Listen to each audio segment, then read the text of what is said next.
Ausblick. Das Meer und die Berge, ist das schön.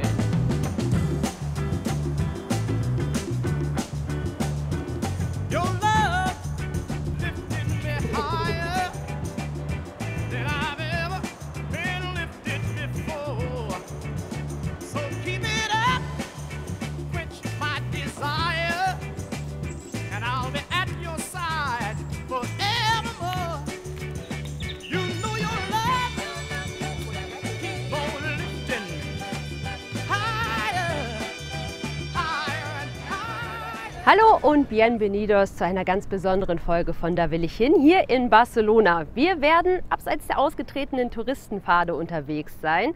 Sagrada Familia, Park Güell oder Las Ramblas haben Sie sicherlich alle schon mal gesehen, ob im Fernsehen oder in echt. Wir wollen in dieser Folge gemeinsam mit Ihnen Alternativen zu den touristischen Highlights und ganz unbekannte Ecken entdecken. Los geht's hier in den wunderschönen Anlagen vom Castillo Montjuïc und dieser traumhaften Aussicht. Deutlich weniger überlaufen als der beliebte Aussichtspunkt und Freizeitpark auf dem Tibidabo ist der unbekanntere Hausberg von Barcelona. Die Verteidigungsanlage stammt aus dem 18. Jahrhundert. Ein Audioguide liefert zusätzliche Infos. Regelmäßig finden in dieser tollen Kulisse auch Konzerte und Ausstellungen statt.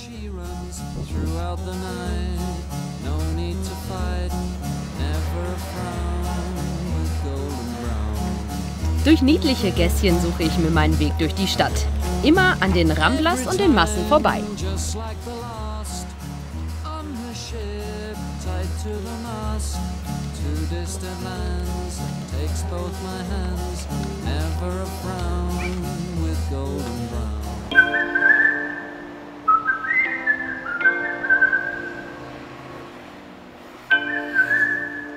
You look so different to me.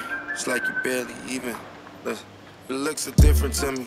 Ich bin mit einer echten Street-Art-Legende aus Barcelona verabredet, im Jardín de los Tres Chimeneas, dem Garten der drei Schornsteine. Connor möchte unerkannt bleiben, zeigt mir weder sein ganzes Gesicht, noch verrät er mir seinen richtigen Namen. Dafür aber, was es mit diesem besonderen Park auf sich hat. Das hier war der erste Ort, an dem in Barcelona das Sprayen erlaubt wurde. Die Leute nennen es offene Wände. Es gibt eine Webseite, auf der man seine Wand reservieren kann. Man kann überall an diesem Ort legal sprayen. Es gibt noch andere Stellen in der Stadt, aber hier verändern sich die Wände jeden Tag komplett.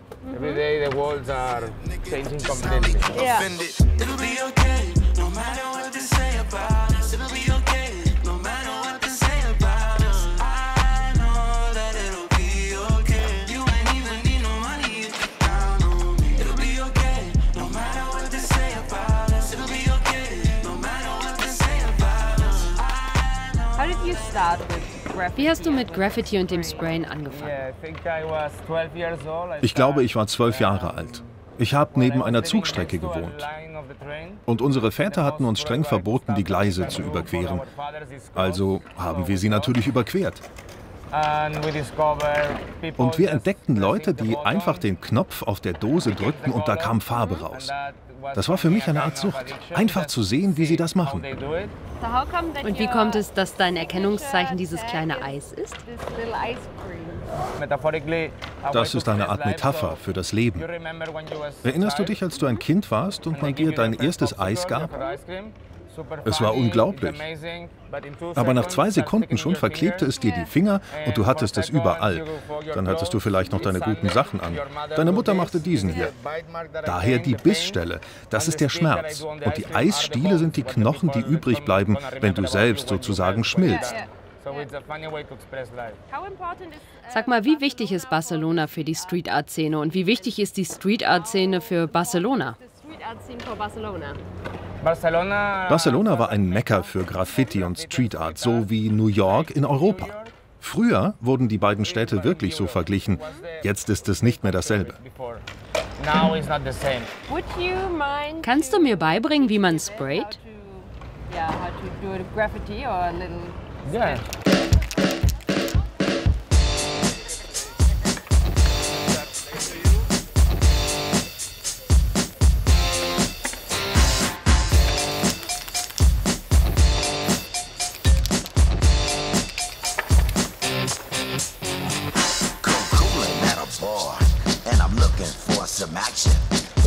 Jagger said I can't get no satisfaction. The girls are all around, but none of them wanna get with me. My threads are fresh and I'm looking deaf. Yo, what's up with LOC? The girls is all jocking at the other end of the ball. Ist das von dir? Ja, das ist eins von mir und von meinem besten Freund Noriaki. Das war meine alte Wohnung.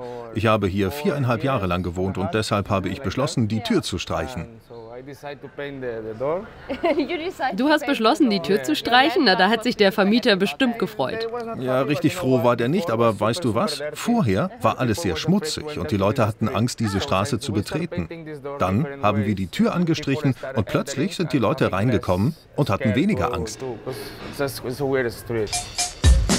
Überall in der Stadt hat sich Connor mit seinem Eis am Stiel verewigt. Wenn man die Augen offen hält, dann findet man seine Signatur überall in Europa. In seiner Galerie Base Elements arbeitet Connor mit verschiedenen Künstlern zusammen. Ein Geheimtipp für Urban Art Fans.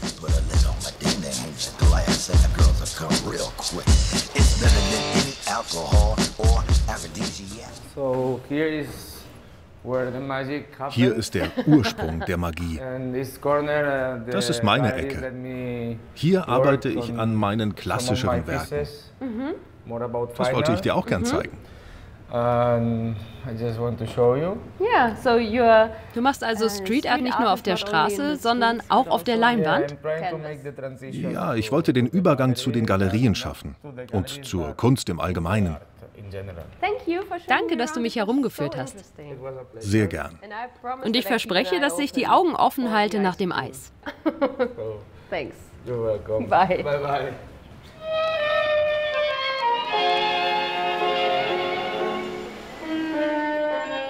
Von bildender Kunst geht's zur Architektur, ins wunderschöne Viertel Gracia, wo ich mich wie in einer entspannten Kleinstadt fühle. Wenn Sie an Gaudí denken, denken Sie vermutlich hieran, die Sagrada Familia, sein Meisterwerk. Aber Gaudí hat noch viel mehr gebaut hier in Barcelona, unter anderem die Casa Vicens, sein allererstes Gebäude. Und das schauen wir uns jetzt mal an.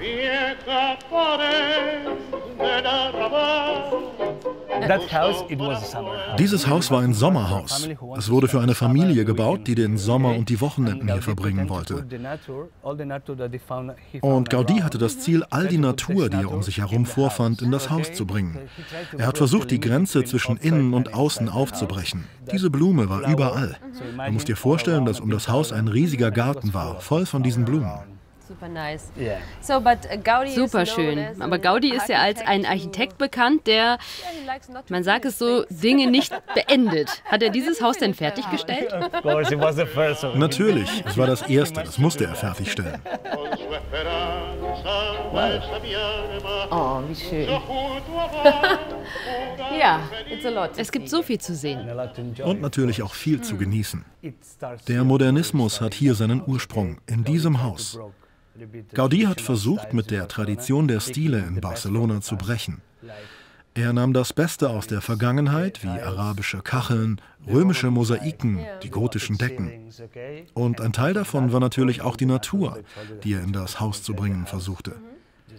Du siehst, es ist ein sehr offener Raum und für die Familie war er perfekt. Da gab man gern vor seinen Freunden mit an. To show to their friends that amazing space where they spend time.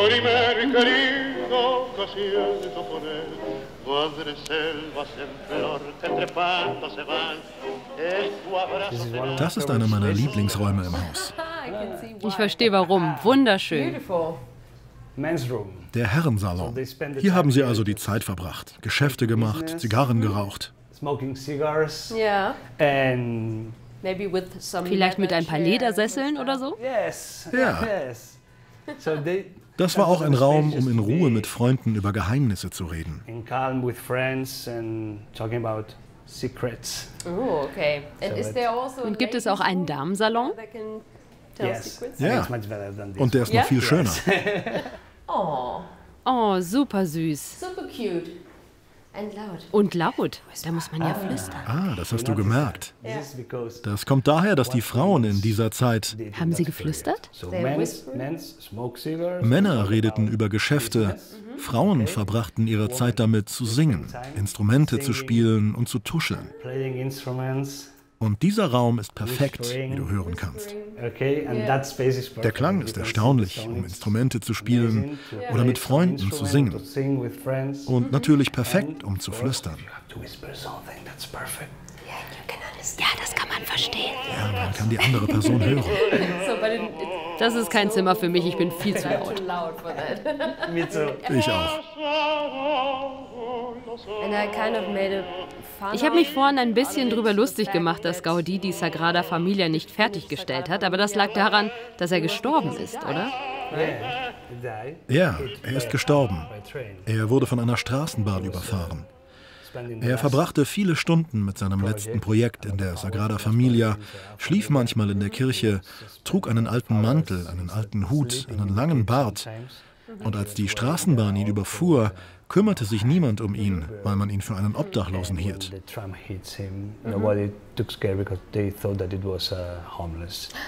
Also eine sehr traurige Geschichte. Ein sehr trauriges Ende für das Genie Gaudí. Aber ja, das war die Geschichte. Von einer der berühmtesten Persönlichkeiten aus Barcelona. Ja, überfahren von einer Straßenbahn. Wirklich sehr traurig. Ja, aber so wurde er definitiv zur Legende.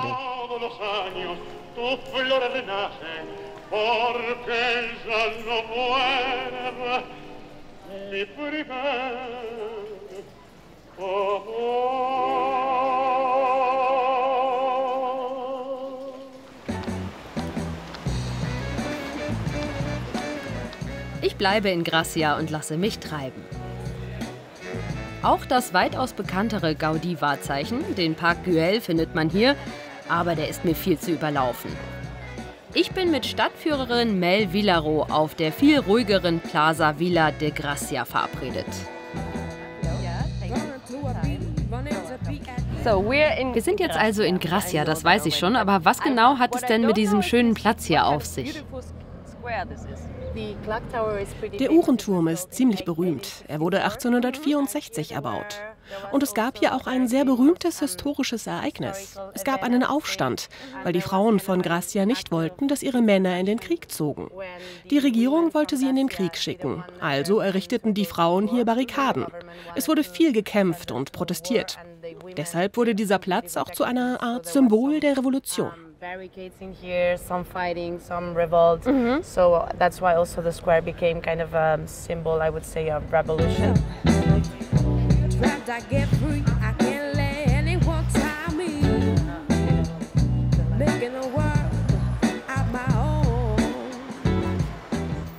Okay, so now I'm gonna Jetzt zeige ich dir eine beliebte Kirche. Ich finde sie sehr schön. Sie heißt Oratorio de San Felipe Neri. Anfang des 20. Jahrhunderts schlug die industrielle Revolution hier richtig ein. Es gab eine starke Bewegung, die immer größer wurde. Und das war die Anarchistenbewegung. Um 1900 waren über 80% der Bevölkerung hier in Barcelona Anarchisten. Sie hielten zusammen und unterstützten sich. Aber sie hatten auch diesen Kampfgeist. Du hast mir ja schon viel über Revolutionäre in Gracia und natürlich in Katalonien erzählt. Aber ist es wirklich so, wie wir es in den Nachrichten sehen, dass alle Menschen aus Katalonien solche Revoluzer sind?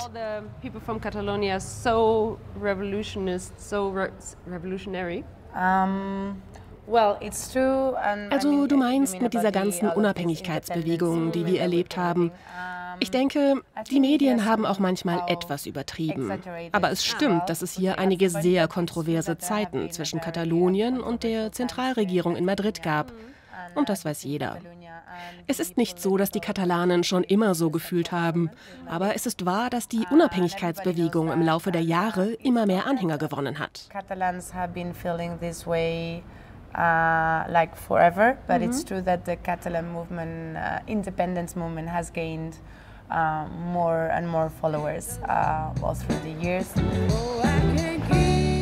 Die Carrer Grande Gracia war schon immer eine Einkaufsstraße, ohne dabei überlaufen zu sein. Hier kommen wir noch ganz entspannt von Laden zu Laden und sehen vor allem mehr lokale Shops als große Ketten. La Colometa, die Protagonistin des katalanischen Romans La Plaza del Diamante, ist auf dem gleichnamigen Platz verewigt. In Gracia trifft man fast nur Einheimische. Mel, sag mal, wie ist das Leben hier für dich? Es fühlt sich an wie eine kleine Stadt außerhalb von Barcelona. Die meisten Einheimischen sagen heute immer noch, dass sie nach Barcelona fahren, als wäre Gracia eine unabhängige Stadt. Das Coole an Gracia ist, dass man hier Menschen aller Altersgruppen findet. Es ist ein sehr kinderfreundliches Viertel, aber es gibt auch viele alte Leute und auch Studenten.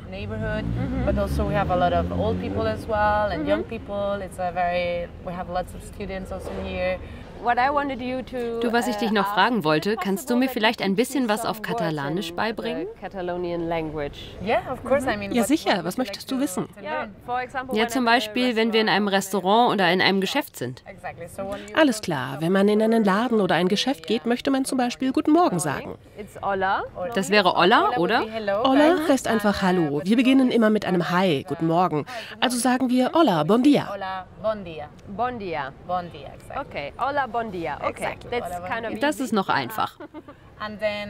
Vielleicht möchtest du wissen, wie viel etwas kostet. Dann kannst du sagen, Quan val això? Oh, okay. Das klingt ganz anders. Das ist ganz anders als im Spanischen. Quan val això. Du kannst auch Quan costa això sagen. I can say bon dia, quan costa això. Exactly. Ganz genau, super ausgesprochen. Oh.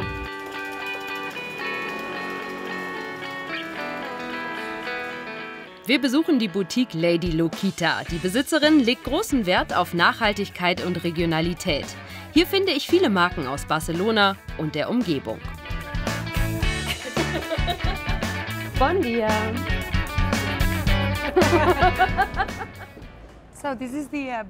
Das ist also die Bodega, die ich dir zeigen wollte. Das ist noch richtig urig, mit eigenem Weinkeller und 126 Jahre alt.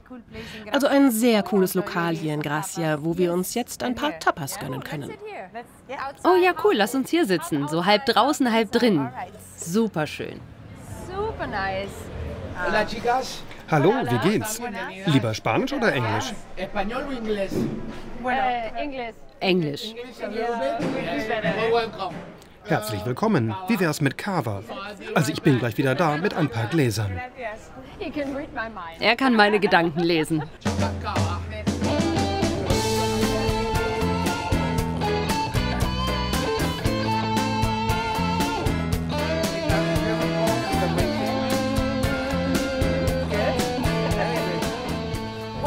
Was ist der Unterschied zwischen einer Bodega wie dieser hier und einer touristischen Tapasbar?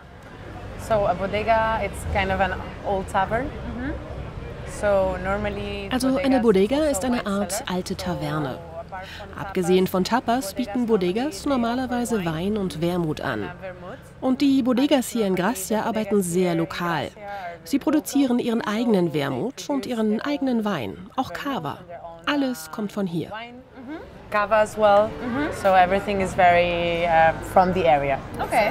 Well, girls, so, hier haben wir den Ochsenschwanz, ein traditionelles spanisches Gericht. Er wird sehr lange geschmort, ist zart und super lecker und wird mit einem Kartoffelpüree serviert. Ich hoffe, es wird euch schmecken und nicht die Sardellen vergessen. Rabo del Toro auf Spanisch. Don't forget about your anchovies. Rabo de Toro en español. Ole. Merci. Yes. Super.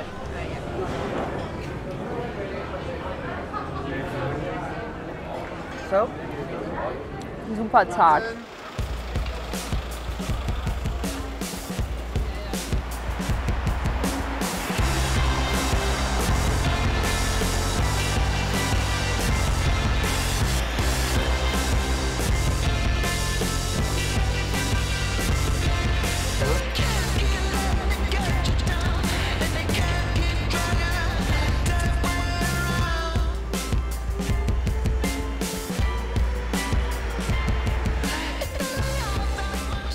Schauen Sie sich mal diese wunderschöne Halle an. Ich traue mich gar nicht lauter zu sprechen.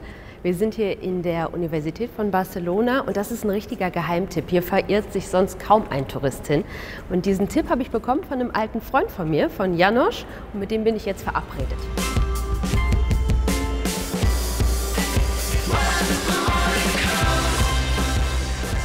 Hallo! Hallo, willkommen. Schön, dich wiederzusehen. Ja, freut mich, dass du endlich gekommen bist. Ja, du, das ist mega schön hier. Ich freue mich schon ganz viel davon zu sehen. Eine schöne kleine Ecke im Zentrum und dann lass uns losgehen. Dann zeig ich dir mal, was hier alles so gibt. Sehr gern. Welche Richtung? Bitteschön. Perfekt. Das Hauptgebäude der Universität von Barcelona wurde 1889 fertiggestellt. Heute studieren und arbeiten hier rund 70.000 Leute. János hat zwar an einer anderen Uni studiert, ist aber wegen der guten Bibliothek immer hierher gekommen. Was bedeutet so Barcelona für dich? Was fasziniert dich an der Stadt? Also erstmal ist natürlich von der Lebensqualität ist Wahnsinn, wenn du da lebst, wo alle anderen Urlaub machen. Also man hat hier die Pyrenäen, man kann in 1,5 Stunden Skifahren im Winter, man ist trotzdem am Strand, die Sonne scheint, das ist natürlich mega. Und abgesehen davon ist halt auch irgendwie von der Kultur ist es interessant. Man hat das Spanische, man hat das Katalanische, was eine sehr interessante Geschichte ist. Vom Essen und halt auch irgendwie von der Mentalität. Also macht einem, ich glaube, wenn man nach Spanien zieht, macht es einem die spanische Kultur sehr einfach. Man kommt schnell in Kontakt mit den Leuten, man redet viel und man fühlt sich sehr schnell zu Hause. Und dann ist es natürlich interessant. Nur ganz selten schauen Touristinnen und Touristen in der Uni oder Bibliothek vorbei, weil sie gar nicht wissen, dass man sie besichtigen kann. Mir öffnet sich eine ganz neue Seite von Barcelona.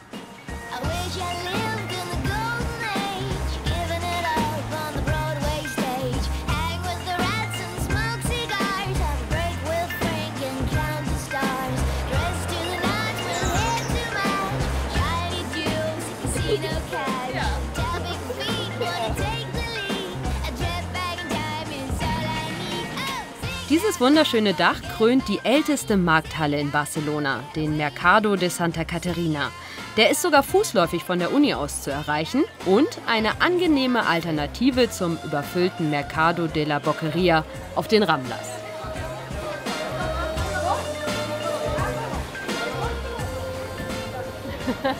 Ich muss sagen, ich liebe solche Märkte. Ich könnte mich hier einmal durchfuttern. Ist das hier so ein Markt, wo vor allem Touristen hingehen oder auch Einheimische einkaufen? Also auf dem Markt einkaufen ist sehr traditionell. Man hat hier weniger Wochenmärkte, sondern man hat diese Markthallen.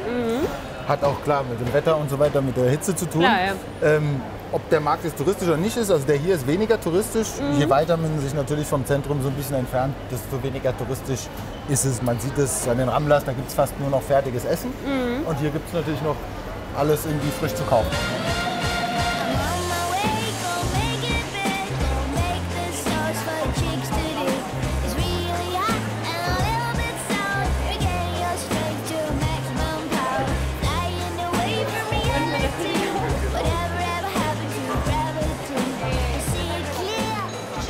Was empfiehlst du, was ich mir nach Hause nehmen kann? So Käse oder Schinken oder sowas? Also hast natürlich vieles.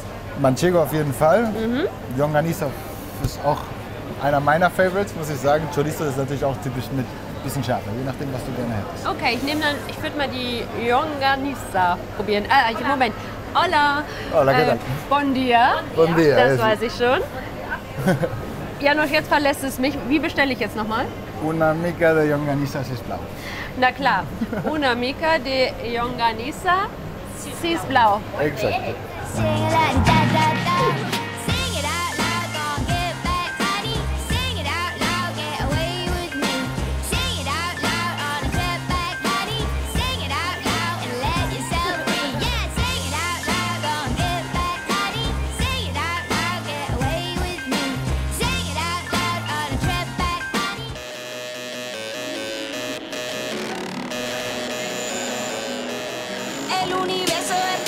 Nach ein paar leckeren Snacks geht's weiter ins Szeneviertel El Born.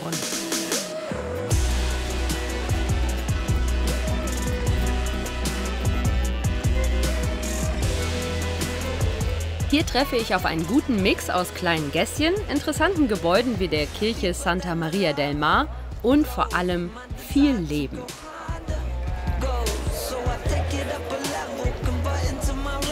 Show you how Dann führt mich Janosch noch zu seiner Lieblingskneipe aus 12 Jahren Leben in Barcelona. Das hätte ich von außen nie gefunden. Nein, das ist natürlich ein bisschen versteckt, ne? Oh. Das ist ja das Schöne an der Sache. Mit so einem großen Feigenbaum in der Mitte. Ach nee.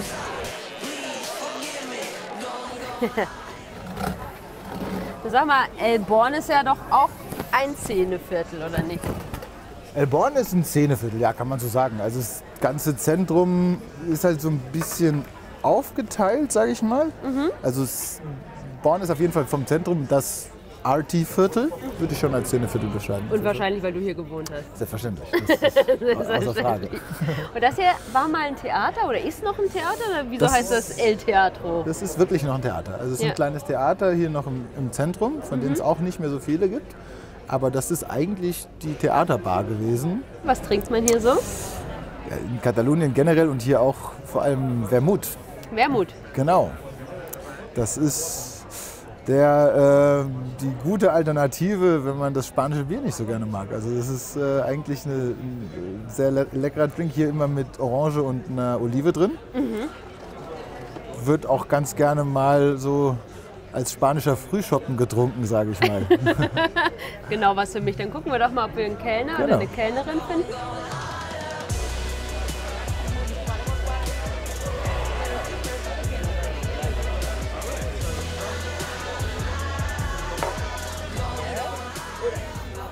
Das ist super. Dann Prost. Prost.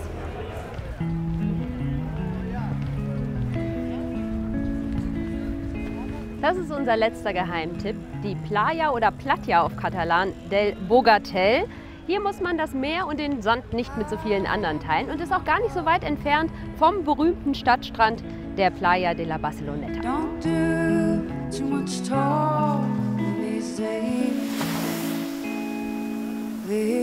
Wem es da zu voll ist, der kann einen 20-minütigen Spaziergang am Strand entlang machen und landet schließlich hier.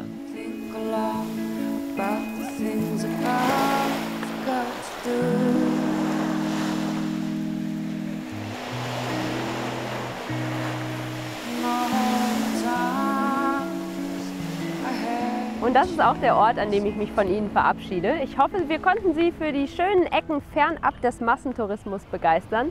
Kommen Sie her, entdecken Sie das Barcelona der Einheimischen oder mischen Sie einfach die unbekannteren mit den bekannten Highlights. Bis dahin, machen Sie es gut und adieu.